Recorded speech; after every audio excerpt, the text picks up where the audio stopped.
Palandri Jammu Kashmir national students federation के 24वां मरकजी राह शऊर कन्वेंशन की तैयारियों के सिलसिले में पोस्ट ग्रेजुएट कॉलेज पलंदरी की यूनिट साजी मुकम्मल। Chairman Abdul Samad Khan, senior vice chairman Subhan, vice chairman Zeeshan Zafar, general secretary Hassan Khalid, deputy general secretary Aman Zakir, organiser Arbab Khan, secretary नशर अशात हाफिज उमर, चेयरमैन संडी सर्कल फैसल अहमद, मजलिस आमा जुनेद कैसर, जैन हैदर उमर, बासित अब्दुल वहाब और दीगर तमाम नौ मुंतखब अहदेदारान को मुबारकबाद। इस उम्मीद के साथ कि वो रियासत जम्मू कश्मीर की मुकम्मल आज़ादी, खुद मुख्तारी, खुशहाली और गैर तबकाती समाज के क़याम तक जदोजहद जारी रखेंगे।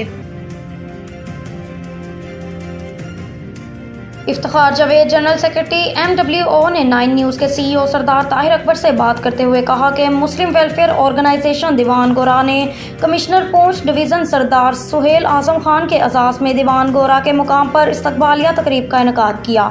याद रहे कि उनका आबाई ताल्लुक इसी यूनियन कौंसिल से है। अपने दौरे के दौरान कमिश्नर पूंछ डिवीज़न ने दीवान के मुकाम पर तकरीबन 8 लाख रुपए की लागत से मेहमान खाने का भी इफ्तिताह किया, जो उन्हीं की वसातत से ऑर्गेनाइजेशन के ज़ेरे तमाम पाया तकमील तक पहुंचा।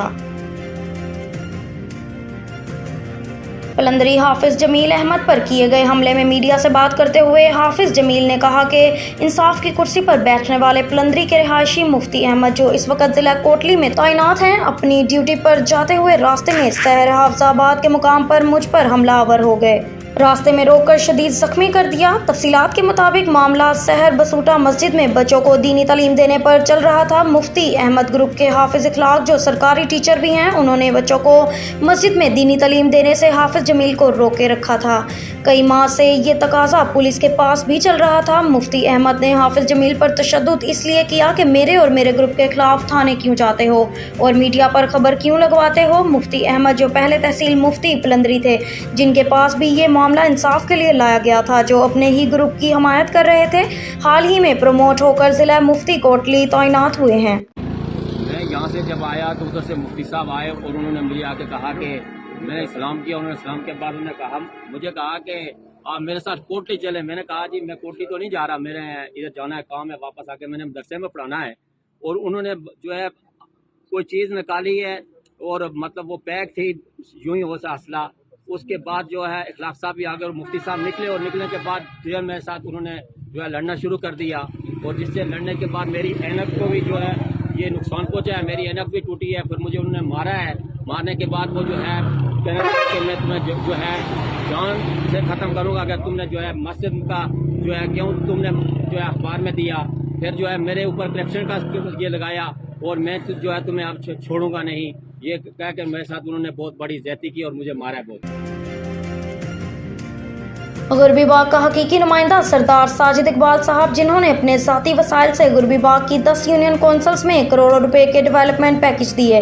इसके अलावा सेहत के शोबे के लिए करोड़ों रुपए के हस्पताल की तमीर वसातत सरदार साजिद इकबाल अब्बासी झाला के मुकाम पर जारी है। डिस्ट्रिक्ट हेडक्वार्टर हस्पताल बाग में मुस्तकिल बुनियादों पर मरीजों और उनके लवाहिकीन के लिए लंगर खाने का क़याम। इसके अलावा माह रमज़ान के दौरान मुस्तकिल बुनियाद पर पूरे रमज़ान में इफ्तारी और तुआम का इंतजाम। हल्का गुरबी बाग से सैकड़ों नौजवानों को बैरून मुल्क रोजगार दिलाना, करोड़ों रुपए की लागत से मौसम सरमा में गरीब लोगों के लिए विंटर पैकेज का एहतमाम करना। इसके साथ साथ सैकड़ों बेवाओं की माली मावनत करना, सैकड़ों मजदूर अफराद की मदद करना। इसके साथ साथ कई सफ़ेद पोश लोगों को मकानात की तमीर में माली मावनत करना, बेशुमार यतीम बच्चों की कफालत करना, हल्का गरबी के सैकड़ों तलीमी इदारों की तमीर करना, दीगर तकरीबन 15 से 20 तलीमी इदारों को छत मुहैया करना। इसके अलावा हर यूनियन कौंसिल में तलीमी इदारों के लिए जहां फर्नीचर मैसर नहीं है वहां पे फर्नीचर मुहैया करना। इसके साथ साथ छपड़ियां, घोड़ी केर जैसे पसमानदा तरीन इलाके की तरक्की के लिए स्पेशल फंड कायम करना और स्पेशल पैकेज का ऐलान करना। इसके अलावा हज़ारों लोगों को फूड पैकेज देना। सरदार साजिद इकबाल अब्बासी ने इसके अलावा बेशुमार फलाही मनसूबा जात पर काम शुरू किया हुआ है। सरदार साजिद इकबाल साहब हल्का गुरबी बाग के लोगों का मयार ज़िंदगी बुलंद करने के लिए दिन रात एक किए हुए हैं। वो दिन दूर नहीं जब सरदार साजिद इकबाल साहब हल्का गुरबी बाग का CEO स्टेटस तब्दील करने में कामयाब होंगे। एक वो शख्स जो अपने ज़ाती वसाइल से लोगों की वक्त के हुक्मरान حکمرانوں سے بڑھ کر خدمت کر رہا ہے۔ اگر حلقہ غربی باغ کے لوگوں نے ایسے شخص کو اسمبلی فلور تک پہنچایا تو یہ شخص حلقہ غربی باغ کو ریاست بھر میں ایک ماڈرن حلقہ بنائے گا اور حلقے کے لوگوں کے مسائل ان کی دہلیز پر حل ہوں گے۔ گزشتہ حکمران طبقے کا 72 سالہ دور کا موازنہ اگر سردار ساجد اقبال صاحب کے گزشتہ 2-3 سال دور سے کیا جائے تو آپ لوگوں کو یہ 2-3 سال دور کئی گنا بہتر نظر آئیں گے۔ لہذا حالات اور وقت کا تقاضا ہے کہ حلقہ غربی باغ میں اینٹی پولیٹیکل فورسز حلقہ غربی باغ میں مسلم کانفرنس تمام ایک پلیٹ فارم پہ جمع ہو کر اس مخلص اور تعلیم یافتہ نوجوان کو سپورٹ کریں تاکہ عوام کو حلقہ غربی باغ میں حقیقی نمائندگی مل سکے۔